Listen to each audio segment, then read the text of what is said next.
Evening, everyone. I'm going to call this meeting to order at 4 p.m., which takes us on to item number 2, Philippe Sousa, Oath of Declaration of Office for Ward 3 Councillor. If you would, please. Thank you, Mr. Mayor, Council, residents of West Elgin.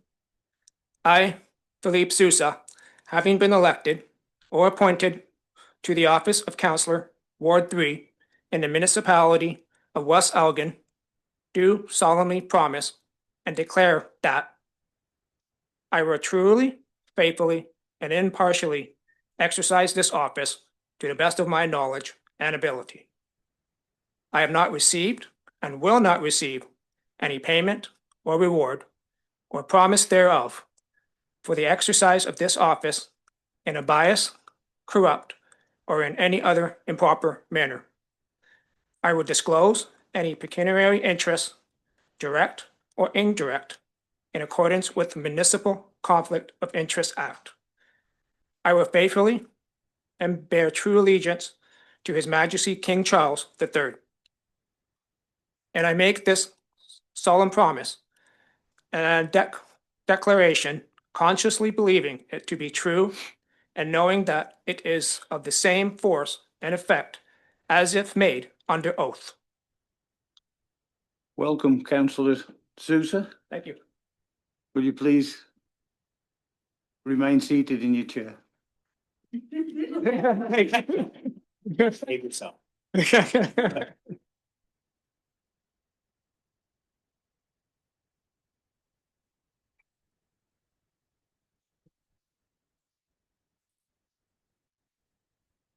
Thank you.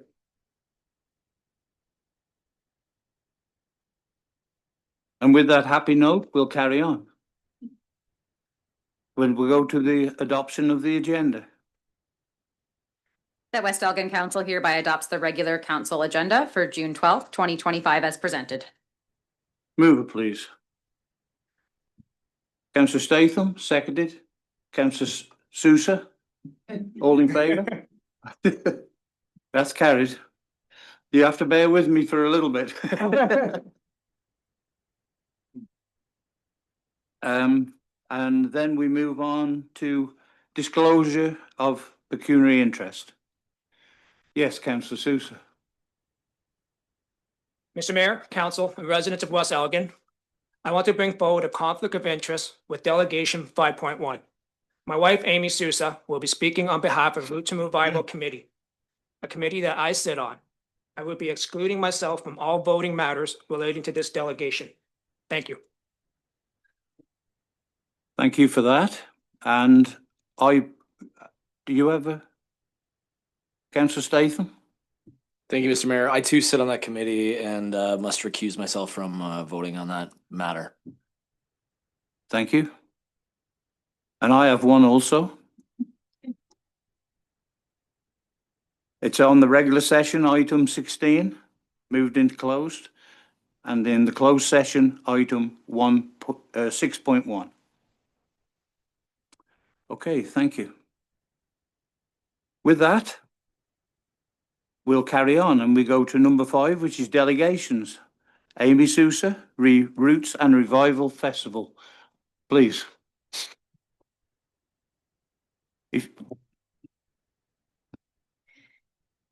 Good afternoon, Mayor Leatham, members of council, and members of the community. Thank you for allowing me for the opportunity to speak with you today. For those who may not know me, my name is Amy Sousa, and I am representing the Roots and Revival Festival, an event which was created to celebrate our community's spirit, agriculture, and creativity. Last year, as most people know, the festival was funded through a large grant. However, this year we are relying on support from a community and local businesses to continue this year's festival, which is happening on the grounds of the West Elgin Health Community Center from July 18th to the 20th. As you can see from the map, Terry, if you can pull it up, just to give you an idea of the layout of what we've got going on.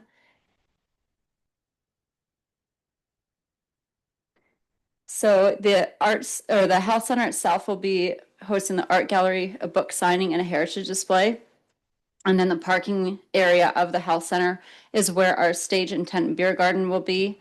And then the vendor market, we are hoping to have down that laneway that connects Monroe to Main Street. And then there's a little grass area off of there where the pony rides and the mini moos will be. And then going south, past that, we're looking to have a firefighters lunch, like a barbecue, an ATV swap meet, and possibly a road hockey tournament at the grounds of the arena. So this year we are expanding off the success of last year's festival and adding further activities surrounding our blueberry season. We had the local fire department reach out in regards to a mural installation and are looking for support in having this done during the festival, similar to the one done last year in Rodney. That being said, I stand here on behalf of our committee to ask for support in a few capacities. First is closing the laneway that connects Monroe and Main Street on Saturday and Sunday for the purpose of our vendor market and safe access to activities and festival goers and children. Use and access to the sound equipment, which was obtained through the grant from last year's festival. Access to the youth mural from last year so it can be displayed publicly within our municipality. Picnic tables for the festival grounds as well as garbage cans and a waste container. Use of the Bo Horvats Arena's parking lot for the firefighters barbecue, which will help support the mural installation and also act as a stop for the planned ATV swap meet. Use of the scissor lift for the purpose of the mural installation on the fire department's bay doors, which the artist will be certified to use. And then lastly, on behalf of the fire department and the mural installation, funds to help cover the cost of the materials or paint for that mural installation. Thank you for taking the time to consider these requests. The Roots and Revival Festival has quickly become a cherished event in our community, and with your support, we can continue to grow its success while celebrating our local heritage and creativity. We are grateful for your dedication to our community and hope you'll join us in making this year's festival another unforgettable experience for everyone. I'm happy to answer any questions or provide further details about our plans and requests. Thank you once again for your time and your support. Thank you very much. Questions from what is left of us? Councillor Denny, I have your questions. Thank you, Mr. Mayor, through the chair. Amy, thank you very much for a great presentation. Two questions for our CAO, actually. Number one, this is now, just because we don't have enough people, this is going to be for information only? Yes. Right? Okay. So from your perspective, have any of these requests that have been presented today create any concerns or issues from the municipal standpoint? Yes, please. Thank you, Mr. Mayor. The question I would have is, sorry, the installation of the mural is going to be in what location? So across the road, right next door to the library and council chambers here, it will be on the 4 bay doors of the fire department, and the hopes is so that it will reflect the history of our fire department over the few decades. So I would add that to the list of requests for council to give permission for the municipal asset for the access for the mural. And then the only other question would be, is not a specific amount of funds was requested. And so right now it's an open amount. And I would say that that probably should be narrowed down. So council understands, if council so chooses to move a motion and accept, they understand the commitment they're making. Yes. We did get a quote from Kristen Waterworth, who was the artist from last year's mural, and she's experienced and certified to use the scissor lift. So we have been in communication with a couple artists, but based on her quote, we're looking at just under $3,000 for the paint materials. Yes, Councillor Denny. No, go ahead. Yep. Okay, thank you. So that's the financial request then, essentially, is the $3,000. Yes. Okay. All right. So another question for Madam CAO. With regards to our community grant fund, is there money left in there for this year that could be allocated towards this? Not asking specifically for that to happen, just curious if the money is, if we did choose to support this, could we draw money from that account? I'd have to look at it. My understanding is I do believe we used those funds when we approve the grants. But I'll look at define the totals and certainly get back to council and let you know. I think we should come back with the staff report and then we'll go from there. But that mural in Rodney, I'm still in awe. It is beautiful, in my opinion. And I really look forward to maybe seeing another one. Yes, please. So the date of Roots and Revival? Is from July 18th to the 20th.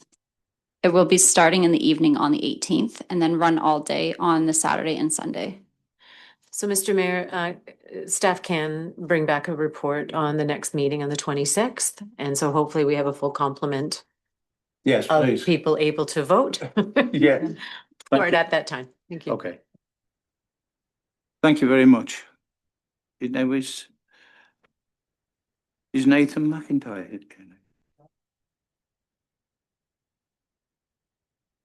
Mr. Nathan McIntyre, not in the audience? No? So all I can see is, well, we'll just move on. Okay. Okay, so we go to the adoption of the minutes. That West Elgin Council hereby adopt the minutes of May 22nd, 2025 regular meeting and June 5th and 9th, 2025 special meetings as presented. Second, mover, please. Councillor Denning, seconder. Councillor Statham, all in favour? That's carried. Business arising from the minutes? Seeing none. That takes us to staff reports. Municipal drains. The Fluor and Drain. And this is the second request, I believe. Thank you, Mr. Mayor, through the chair. So yes, you've seen this Fluor and Drain a few times come across your desk. So this, unfortunately, the landowner that submitted this request did not submit it in time for the previous reports. So this one was brought forward. The drainage superintendent has no concerns with it and can certainly move forward as requested. Unfortunately, it just needs a whole new report from Spreet. Does anybody from council have any questions or concerns with the request? The recommendation is that West Elgin Council hereby receives the Section 78 Notice of Request for Drain Major Improvement for the municipal drain known as the Fluor and Drain, and that council approve the request for improvement of the Fluor and Drain dated June 3rd, 2025, submitted by Rob Tate, and that council directs staff to forward to Spreet and Associates to proceed with the necessary actions pursuant to the Drainage Act.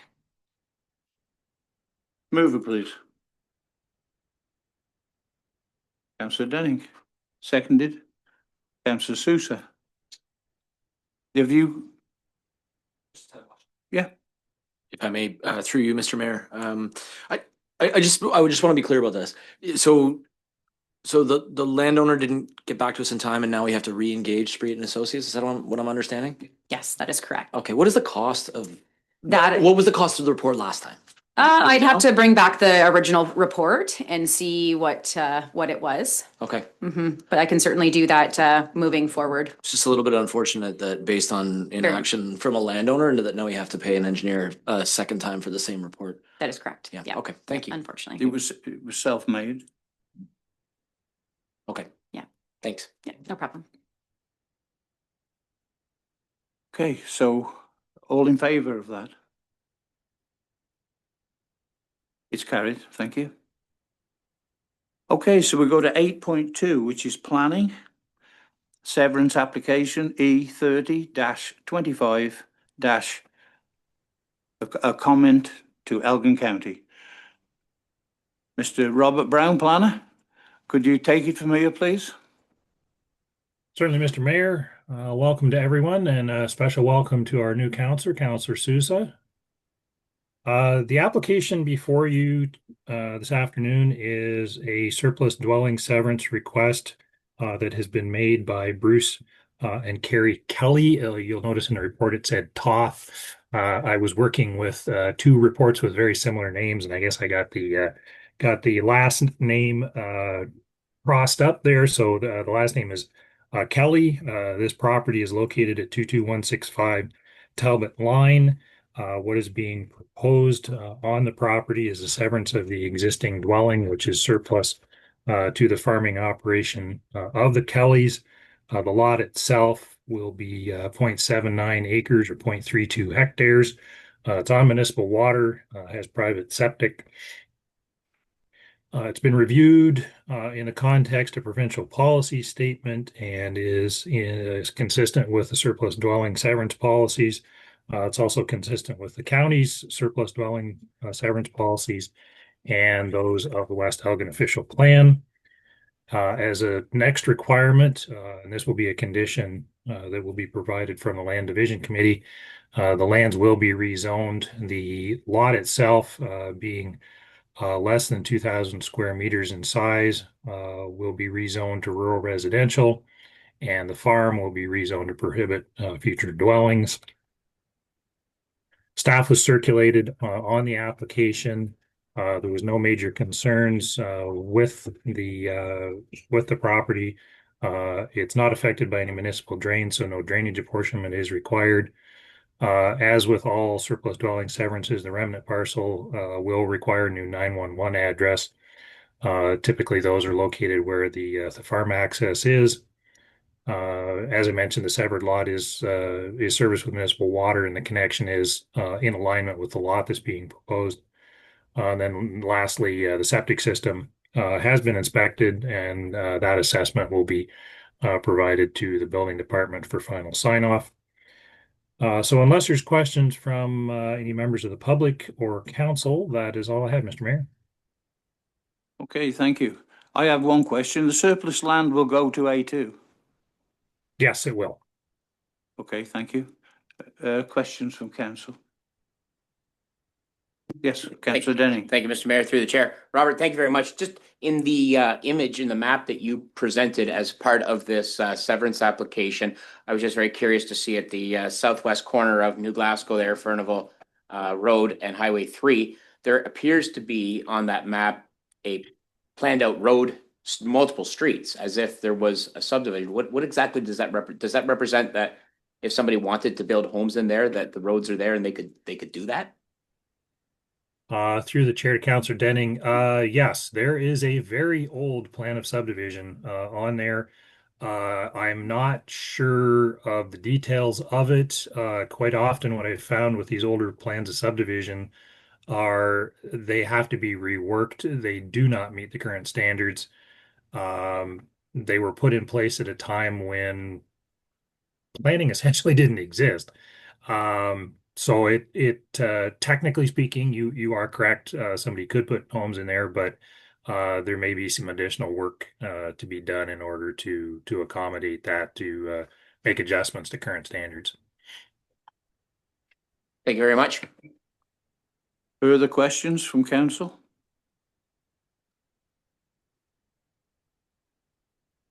Seeing none. Could I have the recommendation then, please? The recommendation is that West Elgin Council hereby receives the report from Robert Brown, planner, regarding severance application file E30-25, comments to Elgin County, planning report 2025-12, and that West Elgin Council hereby recommend approval to the Land Division Committee of the County of Elgin for severance application file E30-25, subject to lower tier municipality conditions in Appendix 1 of this report, and further that West Elgin Council directs administration to provide this report as municipal comments to the County of Elgin. Okay, mover please. Councillor Statham, seconded. Councillor Sousa. All in favour? That's carried. And that takes us on to 8.2.2. Severance application E32-25. And then the comments will go to Elgin County. Robert, could you take us off on this one, please? Yes, this application is it's land severance. It doesn't really fall under any specific classification particularly. What's being done here is essentially there was a portion of these lands on the edge of Rodney that were brought into the settlement area as part of our recent official plan review process. And the property owner is now moving forward with separating the portion that was brought into the settlement area from the lands that will remain in the agricultural designation. The purpose of that will be to potentially develop the lands or sell the lands to someone who will subsequently develop them. This, in effect, makes that possible by separating the two land use designations. The lands are still on both sides zoned agricultural. As part of this application, though, it will be a condition that the lands being severed off will be rezoned to future residential. That's very similar to other lands on the outskirts of Rodney and West Lorne that are going to be used for obviously future residential. It's kind of self-explanatory there.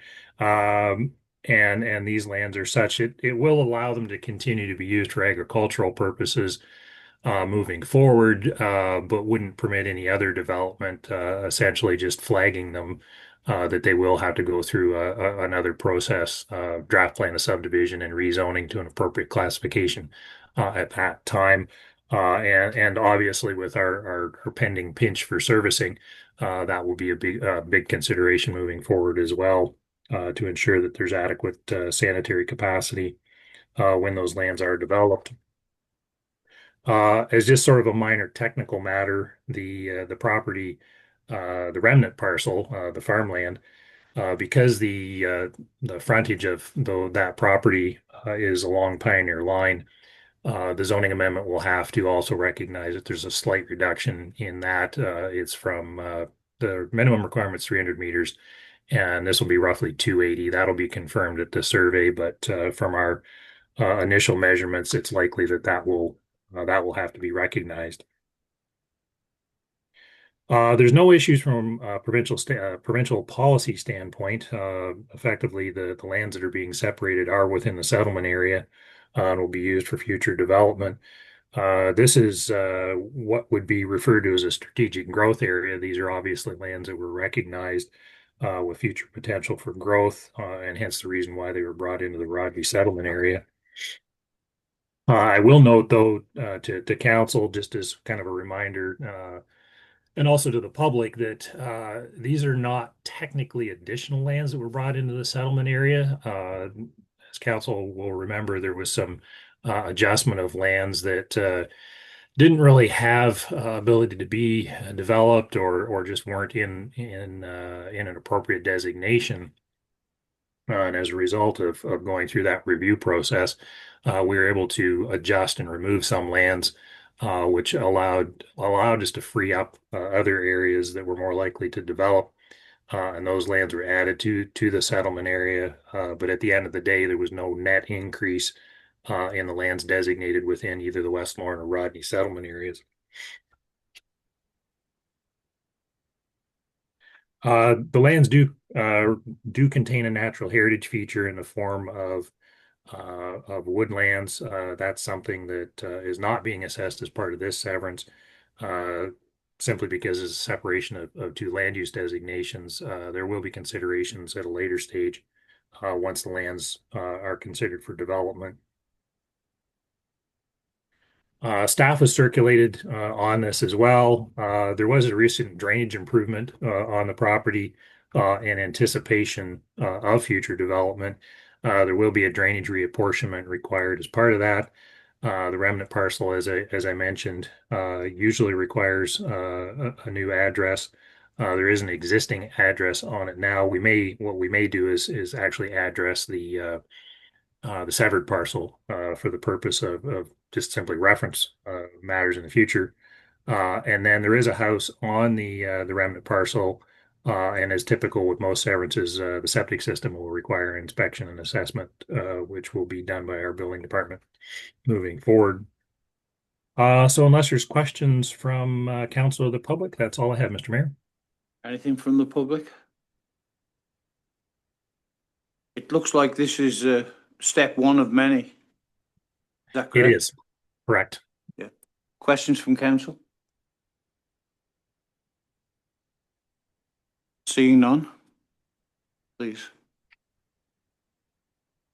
The recommendation is that West Elgin Council hereby receives the report from Robert Brown, planner, regarding severance application file E32-25, comments to Elgin County, planning report 2025-14, and that West Elgin Council hereby recommend approval to the Land Division Committee of the County of Elgin for severance application file E32-25, subject to lower tier municipality conditions in Appendix 1 of this report. And further, that West Elgin Council directs administration to provide this report as municipal comments to the County of Elgin. Thank you. Mover, please. Councillor Sousa, seconded. Councillor Statham, all in favour? That's carried. And that takes us on to 8.2.3, severance application E34-25, comments to Elgin County. Robert, you again, please. Thank you, Mr. Mayor. This is another surplus dwelling severance application being brought forward by the landowners. This property is being purchased by another farmer. The house on the property is surplus to that prospective purchaser's farming operations and does qualify under the applicable policies. The property is located at 23168 McDougall Line. It's on private services, both septic and a water well. The proposed lot size is 1.88 acres or 0.76 hectares. That leaves just over 200 acres on the remnant parcel. This will be presented to the Land Division Committee at the upcoming June 25th meeting. The severance is consistent with the provincial policy statement in terms of surplus dwelling lots severances. It's also consistent with the county and West Elgin official plans on the surplus dwelling side. The property does contain a portion of a large natural heritage feature. However, the lot that's being severed is well away from the wooded area and will not impact on it. There's no significant livestock in close proximity to the lot that would impact either the livestock or the creation of the lot itself. As a condition of the severance, the zoning of the lot in this particular case, because it exceeds 4,000 square meters, will go into the restricted agricultural A3 zone because of its size, and the remnant parcel will go into the A2 zone, which prohibits future dwellings or any additional new dwellings on the property in order for it to remain consistent with the applicable planning policies.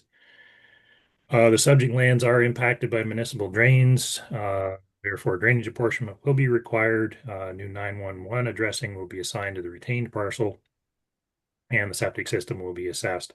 And again, reviewed by the building department as a condition prior to clearance. And unless there's questions from the public or council, that is all I have, Mr. Mayor. Thank you very much. Questions from the public? Seeing none. Questions from council? Seeing none. Recommendation, please. The recommendation is that West Elgin Council hereby receives the report from Robert Brown, planner, regarding severance application file E34-25, comments to Elgin County, planning report 2025-13. And that West Elgin Council hereby recommends approval to the Land Division Committee of the County of Elgin for severance application file E34-25, subject to lower tier municipality conditions in Appendix 1 of this report. And further, that West Elgin Council directs administration to provide this report as municipal comments to the County of Elgin. Mover, please. Councillor Denning, seconded.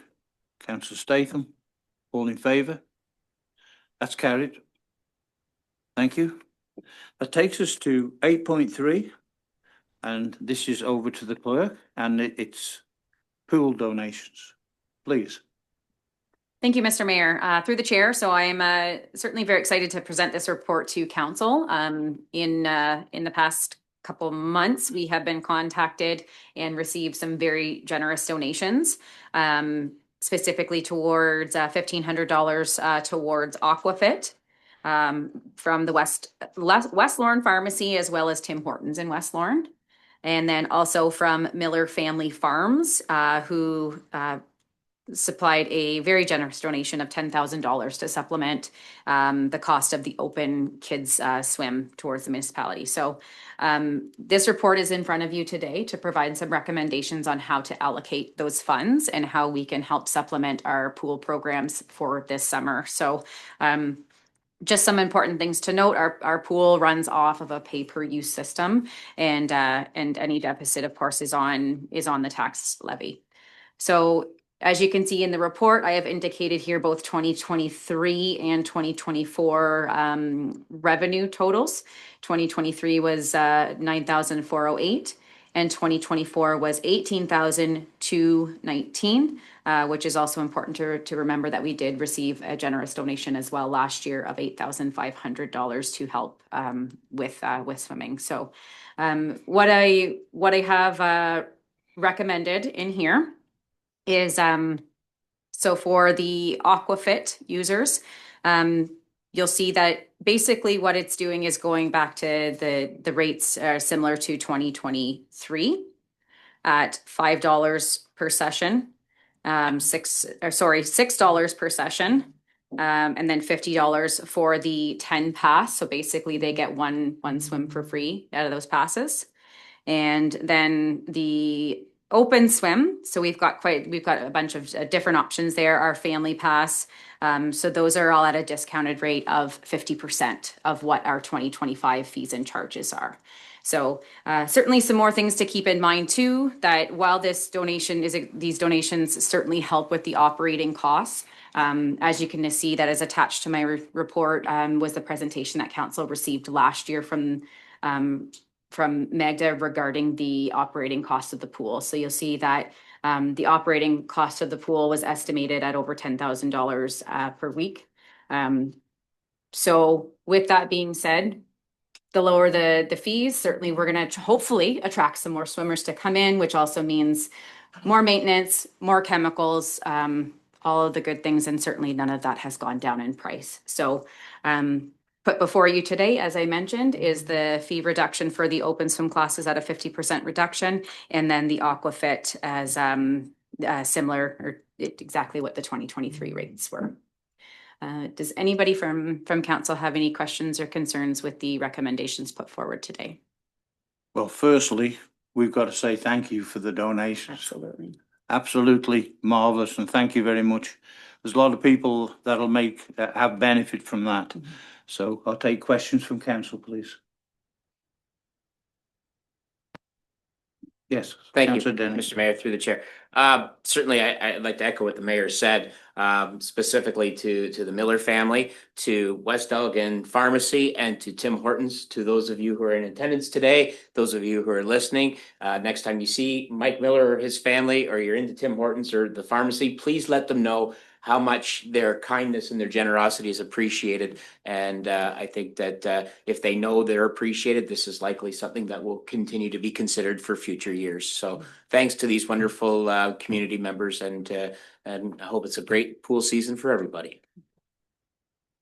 Can I just add something? Yes. Just important to add as well that this is for the weekday swims, and we're going to continue to canvass local businesses to get our sponsored swim for the weekend swims as well, just to continue with that additional revenue as well to help with the operating costs. Thank you for that. Thank you. Anything further from council? Can we have the recommendation then, please? The recommendation is that West Elgin Council hereby receives the report from Terry Toshchuk, Manager of Community Services Clerk, and that council hereby approves the recommendation of a discounted fee of $4 per single admission and a $40 10 visit pass for Aquafit users for the 2025 pool season, and that council hereby approves the recommendation of 50% fee reduction for all open swims for all users for the 2025 pool season, and that council requests staff to continue canvassing for weekend sponsorships to offset the costs for the 2025 weekend swims. Thank you. Mover, please. Councillor Sousa. Seconded. Councillor Statham. All in favour? That's carried. Thank you very much. So we go on to 8.3.2, monthly report, community services, April and May 2025. If you would Madam Clerk. Thank you, Mr. Mayor. Through the chair. This report is just an update. I didn't have one done for the month of April, so I combined April and May together for community services, including in bylaw, recreation, and a little bit of administration that has been going on in the office as well. So any questions at all from council? Seeing none on that. If you would, please. The recommendation is that West Elgin Council hereby receives the monthly report for April and May 2025 from Terry Toshuk, Manager of Community Services, Clerk for information purposes. Move it, please. Councillor Statham, seconded. Councillor Denning, all in favour? That's carried. And we go to 8.4, Corporate Services, Finance, and it's a 2025 budget summary. It's over to you, Magna, please. Thank you, Mr. Mayor. Good evening, Council. So this is just a quick summary of 2025 operating and capital budget deliberations. So again, just to provide Council with a high-level review of our discussions, budget is prepared in accordance with Section 290 of the Municipal Act, and municipalities are required to adopt balanced budget that includes estimates of all expenditures required for the year. So the 2025 operating and capital budget were developed to support service delivery, respond to inflationary pressures, and invest in key areas of growth and organizational capacity. I provided Council with quick calculation based on the budget that has been approved in principle.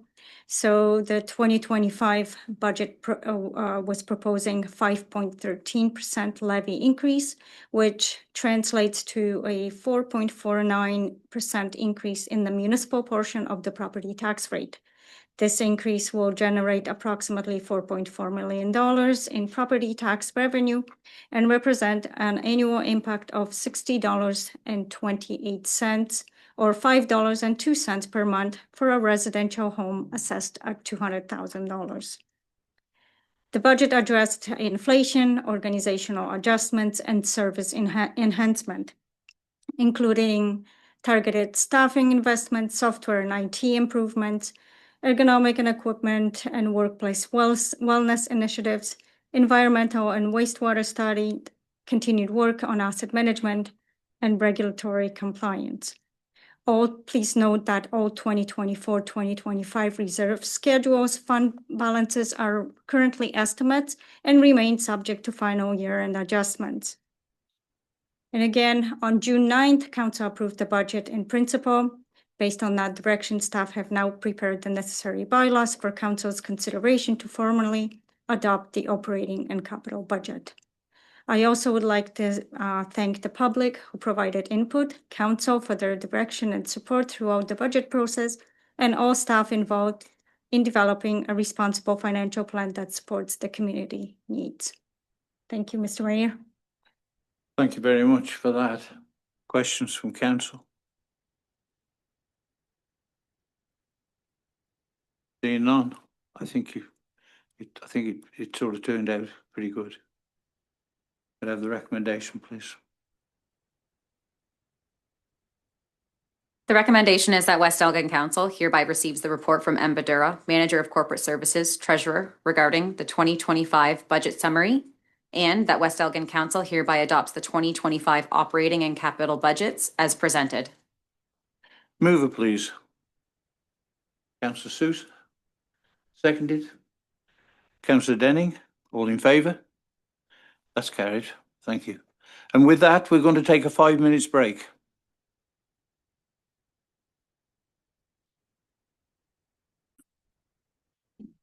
Okay.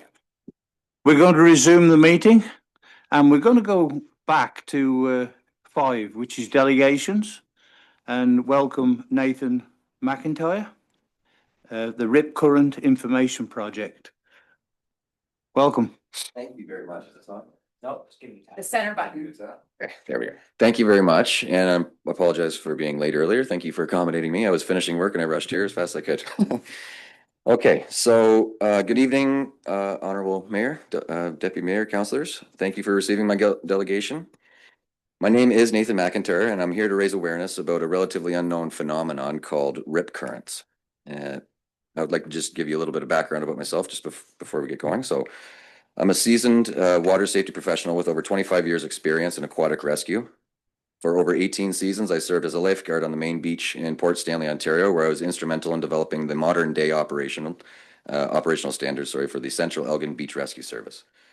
As a national lifeguard certified in waterfront, I personally responded to hundreds of nearshore rescues and offshore rescues in Port Stanley and on the Great Lakes. I've built a successful marine rescue program for the Central Elgin Beach Rescue Service, responding to an average of 25 to 30 offshore vessel rescues and medical responses annually. I expanded local outreach by developing water safety presentations in public schools and contributing to community-wide events such as the Children's Water Safety Festival. My commitment led to the full integration of the Beach Rescue Service into the municipality's Fire Rescue Services Department, elevating aquatic safety within the emergency response system. It's a truly special and one-of-a-kind program in Ontario, and it's a model for other beaches to model themselves after.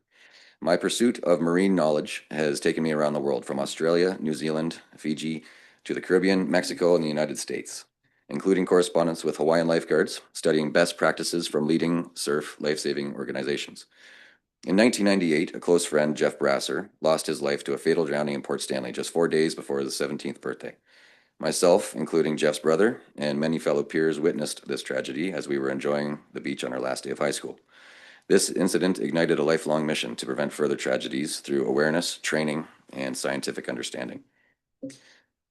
Through years of observation and collaboration with scientists like Dr. Chris Hauser, Dean of Science at University of Waterloo and coastal geomorphologist, I have come to understand that this little-known phenomenon is a highly efficient and naturally engineered nearshore mechanism of drowning. I continue to contribute data collection to NOAA's, or the National Oceanic Atmospheric Administration's National Rip Current Database with meteorologist Megan Dodson. Megan and myself, along with colleagues from the University of Michigan and other water rescue practitioners in the States, co-founded the Great Lakes Water Safety Consortium. It's a non-for-profit in the States. I currently serve as the Ontario regional representative as we try to migrate it over to Canada, and I sit on the lifeguarding and data metric committees. I also sit on the board for the Elgin County Drowning Prevention Coalition, which is a grassroots group advocating for both fatal and non-fatal drowning prevention. My qualifications span beyond life-saving. I'm certified as a PADI scuba diver in open water, advanced open water, and a rescue diver, as well as cave and cavern diving. I have a sea survival and marine firefighting certifications. I am licensed as a commercial captain in coastal navigation, 200 gross tons, and I hold a sailing endorsement as well. I've logged thousands of nautical miles on the Atlantic, Caribbean, and Gulf of Mexico. I'm a proud member of the Canadian Coast Guard Auxiliary Central and Arctic region, and currently inactive with my young kids at home. I worked as a marine ecologist in Garrafón Eco Park, Xcaret, and Xel-Há in the Mayan Riviera, Mexico, creating a restoration project for the Mesoamerican Barrier Reef System, as well as created a eco experience with East Coast bottlenose dolphins titled Delphinus Trek. I'm a registered massage therapist and a regulated healthcare professional in Ontario. I hold multiple advanced medical certifications. And on the heels of a tragic rip current related fatality last year, 2024 in Port Stanley, I founded the Rip Current Information Project. It's a registered non-for-profit corporation dedicated to raising awareness and correcting misinformation and ultimately saving lives on the Great Lakes. For far too long, there's been misinformation regarding Great Lakes undertow. Rip currents are the real phenomenon that occur on every beach with breaking waves. This is a local issue here on the Great Lakes. It's our collective issue. NOAA reports that over 80% of surf rescues are due to rip currents. Dr. Chris Hauser notes that an average of 50 surf-related drownings occur on the Great Lakes annually, and many are attributed to rip currents.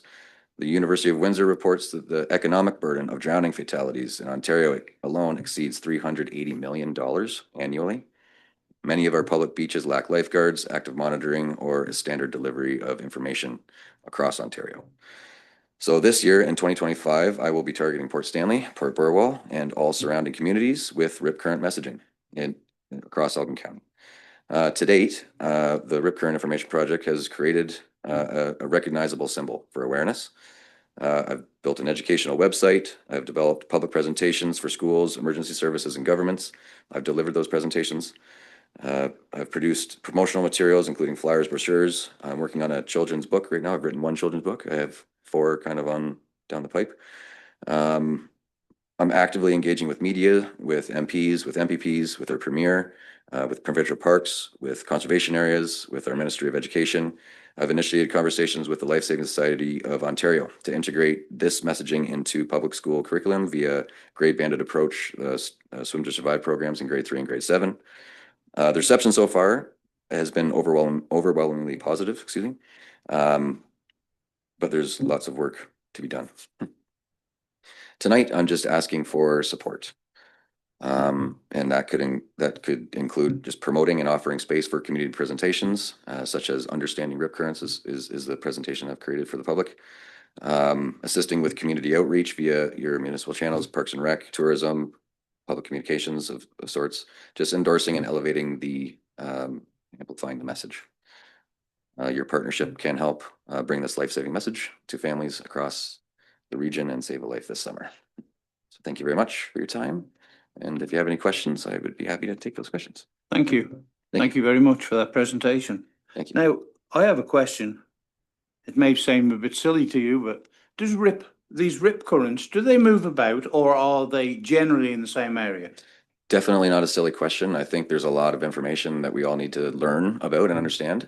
They can persist in location for days or weeks or months, but they can also move around as well. There's So- 6 different types, I'll just add as well, meaning there's 6 different kinds that can occur and be produced in different areas. And yes, they as the wind rose changes, then the shifting winds will change and the bathymetry changes the bottom conditions, etc. Okay, so on our beaches where you get children playing in the water, Mhm. is there no way you can possibly mark where there's a dangerous spot?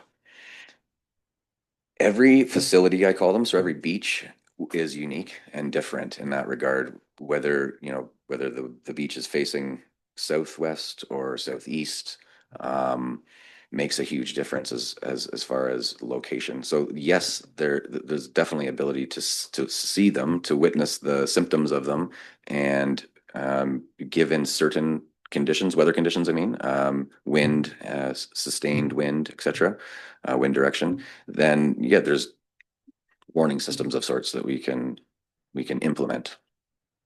In addition to that, I think that something that I'm hoping to take, again, Ontario wide, this isn't just here, on every single beach, every single Great Lake beach in Ontario hosts different signage. There is no cohesive standard of signage on any beach. It would be, in my opinion, helpful if on every street sign in Ontario, we go to any street in Ontario and we recognize the similarities in the signage everywhere, right? So it makes it easy for us to get around. And I think that would be helpful on every beach if there was a standard. Furthermore, every beach, like I was just mentioning, is unique. Therefore, would require a thoughtful assessment of each facility or each beach in order to implement the appropriate standard signage to that specific facility. Okay. And the Life Saving Society already does monitoring and implementation like that, so they are already the authority there. I am working with them to develop that standardized, as well as Chris Hauser from Waterloo, to develop that standardized checklist of sorts in order to look for what to look for. And there's another point there, and I'm just blanking. But yeah. Okay, just one more question. Yeah. Is there a specific depth where they may happen? Or, you say, oh, they never ever come in a 2-foot water, but they may be out in an 8-foot water. So that can also be a tricky thing to answer. Just they're not, unfortunately, it's not this exact same ever. It's like a fingerprint almost, or a snowflake. They're completely unique. So portions of the rip currents are labeled as feeders. So along the shoreline, there would be a feeder as it feeds the rip current. And if that makes sense, so those feeders can be found right off the shoreline as well sometimes. And younger children, small children that don't have the muscle control could easily be moved around by the water in that depth. Usually I'd say like around the belly button depth is when it really starts to take hold of somebody to the point where you can't move either way, anyway.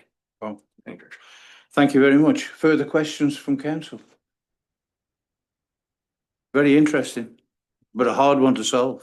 It's going to take a while, I think, right? And I feel like I mean, it's not it's at the crux of several different social sciences, I feel like, psychology and environmental sciences. And so it's, why do people walk past the signs, right, to go to the beach? It's a difficult problem to solve. In other words, keep your eye on your children.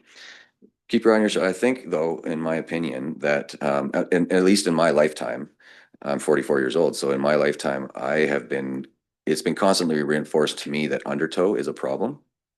And undertow I could ask you, but undertow, in my opinion, suggests that the lake is grabbing us and pulling us under the water and holding us down. And that's simply not true. Rip currents are strongest at the surface, number one. So knowing that simple point might save a life, just that one little bit of information. So I'm pretty like adamant about the language almost right now. I'm just trying to develop that standard and spread that standard and create that water smart culture with science and with the appropriate language kind of thing. So yeah, I guess. Thank you very much. Thank you very much. That was good. Thank you.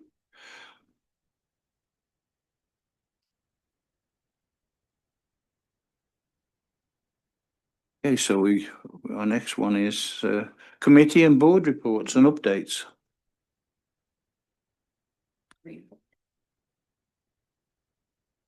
Yes, Councillor Denny, please.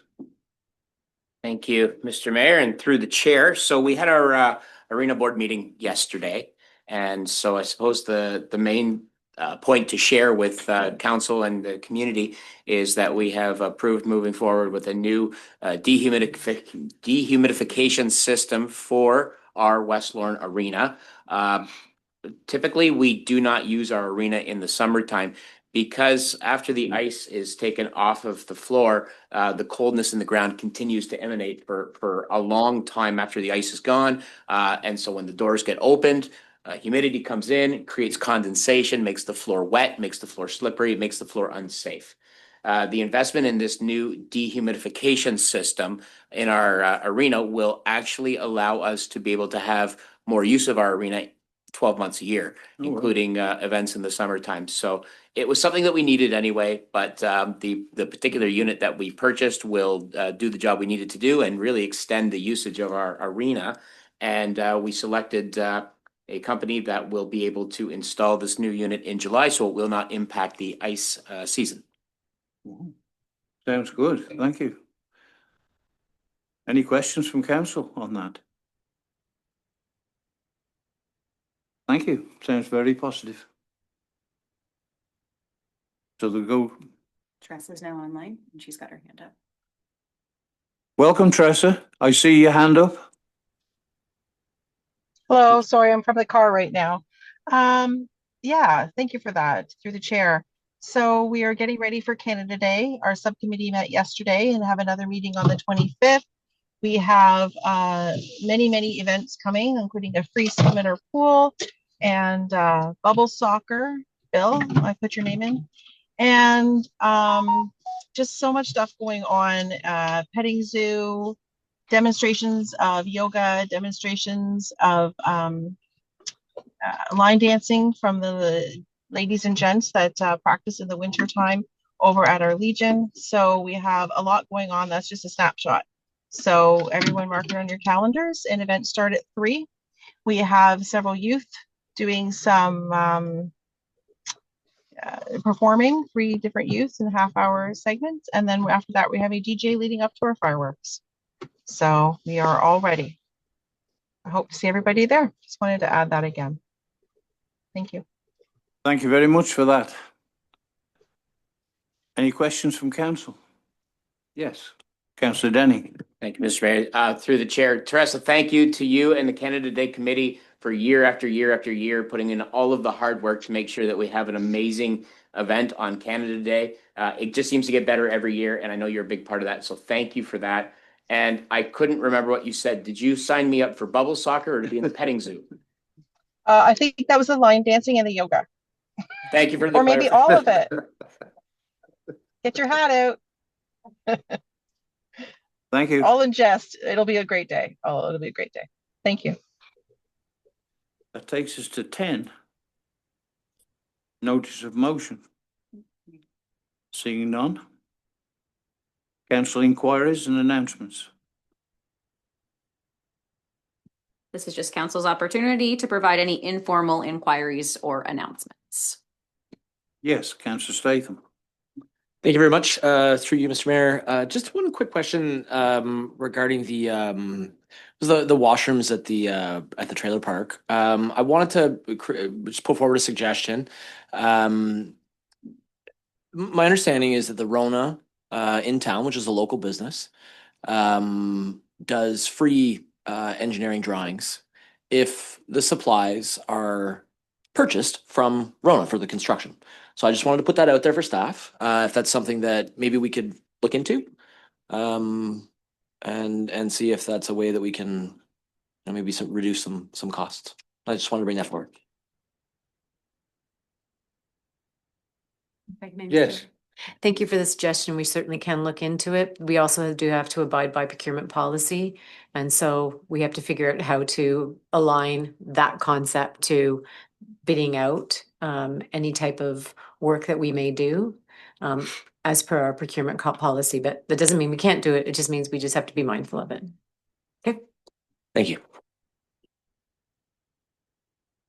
Okay. Anything else from anyone? We're on correspondence.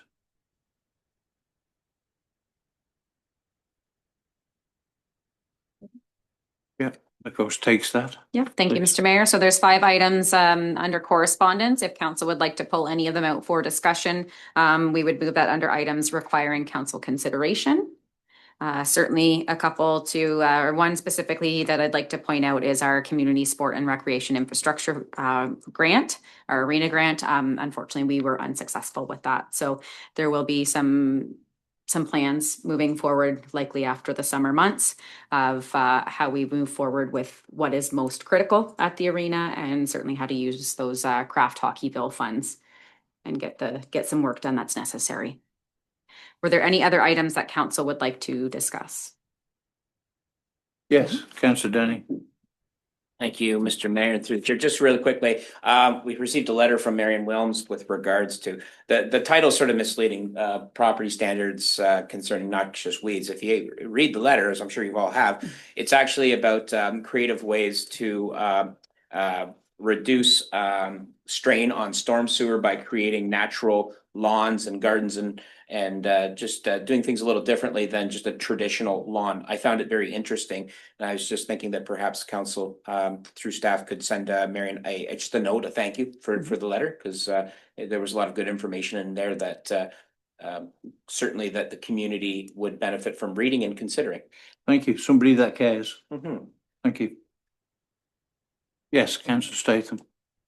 Thank you very much, Mr. Mayor. And I wanted to add to that too. I'm not sure what the bylaws are that we have in place with respect to sort of different planting options for like front lawn. Sorry, I'm not even sure what I'm trying to say here. Instead of a green front lawn that's just grass, I don't know what West Elgin has in place in terms of bylaws that if you wanted to increase biodiversity, add different plantings, and use that as a way to reduce stormwater instead of traditional turf grass lawns. I don't know what the bylaws are. I know this has been something that's come up in London a couple times. I've read about, in London Free Press, and they've talked about it a few times, and I'm unclear about it. So I wondered, I don't know if anybody here has an answer, probably not right at the moment, but something that I thought about. I mean, a lot of people do complain even if the grass gets long. Right. And so the bylaw officer goes out and says, please cut your lawn. Mow it. But yeah. With this, I really and truly don't know, because with different plants and things, it's a new era for us. Have you anything to say? Please, Sahel. Thank you, Mr. Mayor. We can certainly look to see if we have any current bylaws in place to bring back to council, just for your awareness, so we can sort of send those out, and then if council would like us to explore further or to consider alternatives, then of course council will give us direction to do so. But at first, we will look to see what our current bylaws are stating. I mean, I believe there's an understanding on sort of cutting grass and not having grass too high. Other municipalities have taken a much softer approach around allowing native grass and native plants to grow. And therefore, it's how do you manage people who want nice, neat, tidy lawns to those that take a more natural approach. But we can investigate where we are today. That'd be great. I would appreciate that. Thank you. Okay. Thank you. Deputy Mayor Tellier? I see your hand up. Thank you. I'm not sure why my video is not going on right now, but if you go by my home, I have in the middle of it a patch, a very round patch, and it is a natural biodiverse patch to incorporate butterflies and, you know, and any sort of nectar, any animals or any insects, I mean to say that they, you know, need the nectar and such of just natural plants from our area, not weeds though, natural plants from our area. So it's been there for about 5 years. I've had great success with having and attracting such insects. And so if you need any further, the little bit that I know, I'm sure Mary and I can put our heads together and provide a little bit as well for that. But it's been quite successful in my little patch in my front yard. I'm sure my neighbors don't enjoy it or maybe understand, but it's been a great experiment that's lasted. I think this is my 5th or 6th year. And it's been well received. Okay, thank you for that. Anything else? Okay. The recommendation is that West Elgin Council hereby receive and file all correspondence not otherwise dealt with. Move it, please. Councillor Denning, seconded. Councillor Sousa, all in favour? That's carried.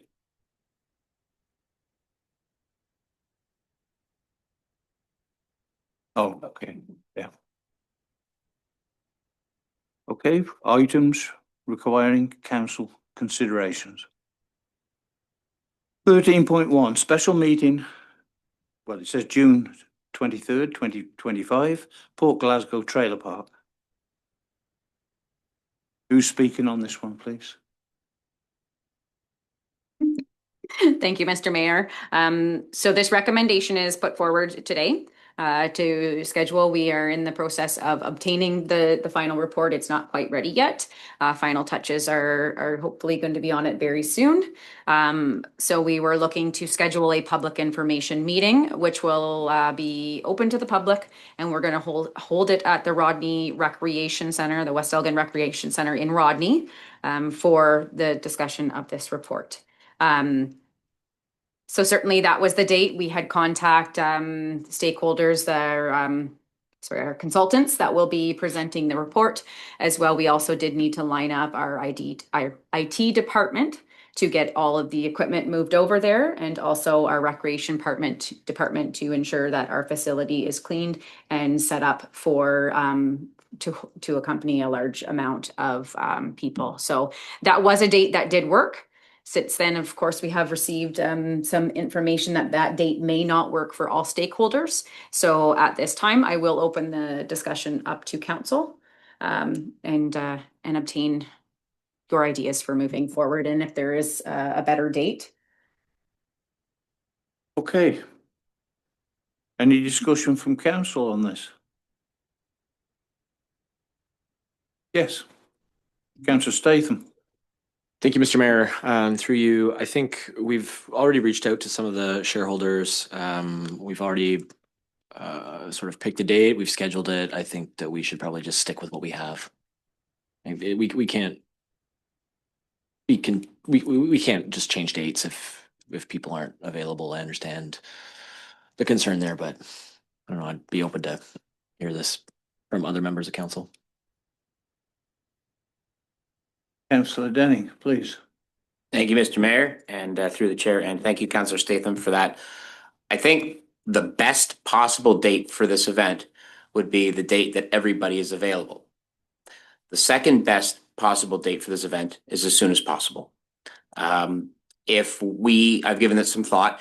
If we're going to change this date, I think it needs to be sooner as opposed to later, there's folks that are out at the trailer park that are worried, wonder what's going to be going on at the end of the season. I'd hate to push this. I recognize that it would be really, really ideal to have all the people who have contributed and participated in all of these dialogues and conversations since last fall there that night. But if it's at the cost of pushing this back further, then I think that I would agree with Councillor Stathan that we should just stay the course here and move forward with the date, which was the 23rd. I'm just looking at it from my point of view, and it's a long booked holiday a long time ago, and I go away on the 29th and I'm back on the 15th of July. And so if you do it in between then, I will not be present. Pardon? And we want you there. And so it'll either be in July later, or it'll be the 23rd. Anybody else want to talk on it? Councillor Sousa. I agree. I think it should be dealt with sooner rather than later, because the summer's around the corner and people are going to be gone. We want council to be present, and I think sooner we deal with this, the better, and get it past all of us, and hopefully work towards a solution that works what's best for West Elgin. Thank you. Yes, Councillor Statham. Thank you, Mr. Mayor, and through you. I just wanted to add to this to make it clear. We've already reached out to Watson and Associates, correct, Robin? They were available on that date, and we'd scheduled that date with them. Unfortunately, again, correct me if I'm wrong, but we did ask about alternative dates, and they were not able to accommodate that. So, you know, in order to have you, Mr. Mayor, present, I don't see how we could reschedule it. Otherwise, we're looking at mid-July. So I would. The consultants would be available. Sorry, Mr. Mayor. Consultants would be available. Sorry, Mr. Mayor. The consultants would be available in later July after the mayor arrives, or you would hold your June date. Yeah, well, so we're looking at mid to late July once you're back. It's too long. I mean, we're midway through the summer at that point. So, okay, that's all. Thank you. Well, it appears that council for the 23rd. That's the way I hear it. And we're going to carry on. Would you like me to read the recommendation? Yes, please. The recommendation is that West Elgin Council hereby schedule a public information meeting to be held on June 23rd, 2025 at 6:00 p.m. at the West Elgin Recreation Centre, 135 Queen Street, Rodney, for discussion of the Port Glasgow Trailer Park report and study prepared by Watson and Associates, and that while reasonable effort will be made to record the public information meeting, there may be situations where the video recording may not be available or delayed due to technical difficulties. The meeting will not be canceled or postponed due to technical issues to the recording equipment if the facility is physically open and accessible to the public. Okay. Further questions? Move it, please. Councillor Sousa, seconded. Councillor Denning, all in favour? That's carried. Thank you. Okay, we go on to 14, upcoming meetings. Thank you, Mr. Mayor, through the chair. This is just to review the meetings that we have coming for the rest of June and then through the month of July.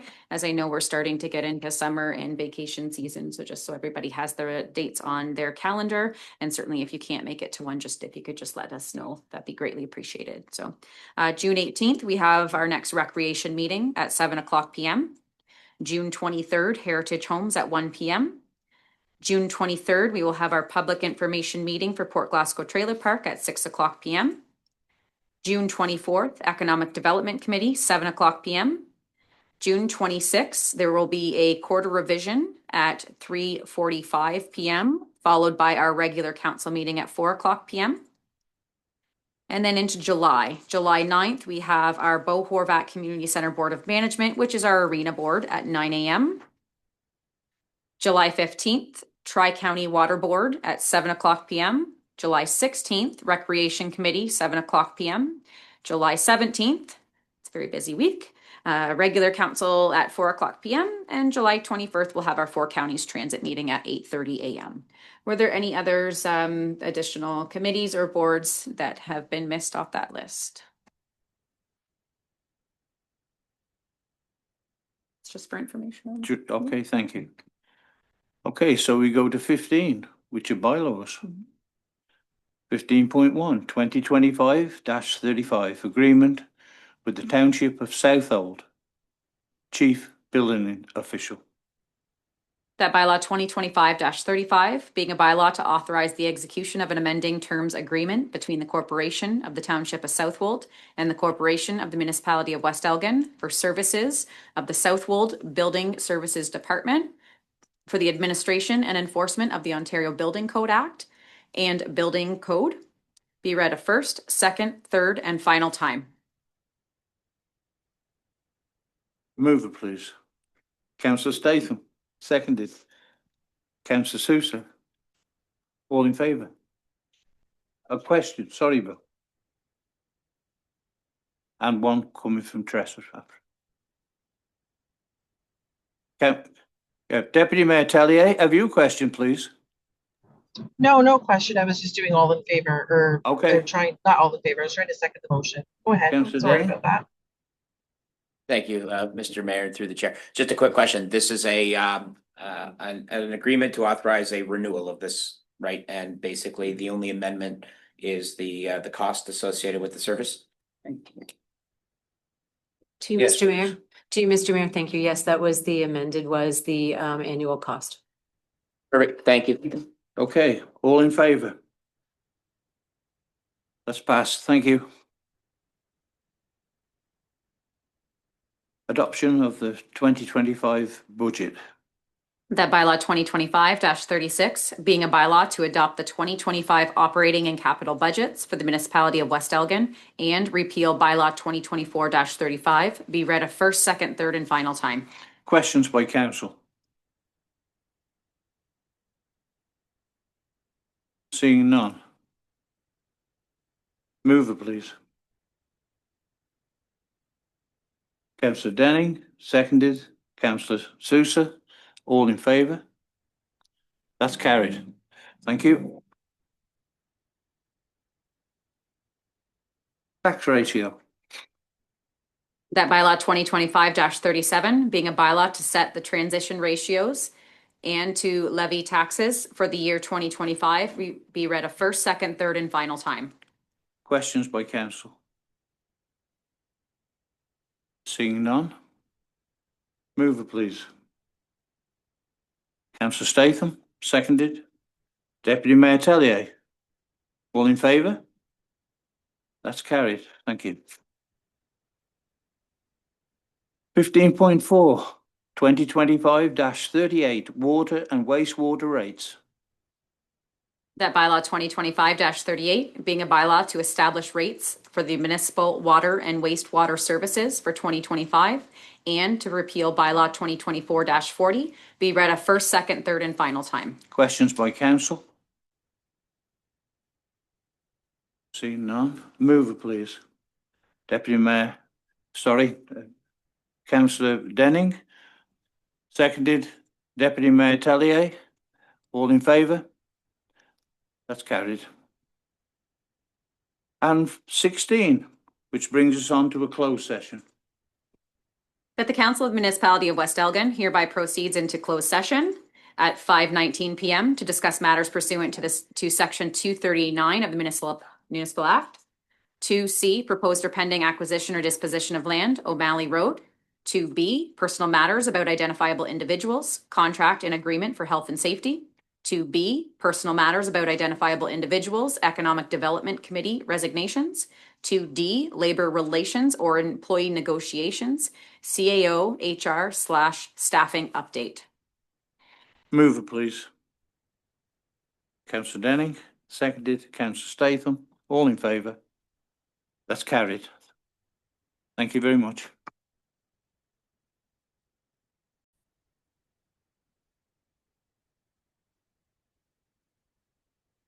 Okay. We're reporting from closed session and a report from the clerk. So we're reporting from closed session at 6:42 PM. Council of the Municipality of West Elgin received 4 items pursuant to the Municipal Act, Section 239(2), as information only. Okay. We go to 18, which is confirming bylaw. That bylaw 2025-39 being a bylaw to confirm the proceedings of the regular meeting of council held on June 12th, 2025 be read a first, second, third, and final time. Move it, please. Councillor Denny, seconded. Councillor Statham. All in favour? That's carried. Which brings us to adjournment. That the Council of the Municipality of West Elgin hereby adjourn at 6:42 PM to meet again at 4:00 PM on Thursday, June 26, 2025, or at the call of the chair. A mover, please. Councillor Sousa. Seconded. Deputy Mayor Tallier. All in favour? That's carried. Thank you very much.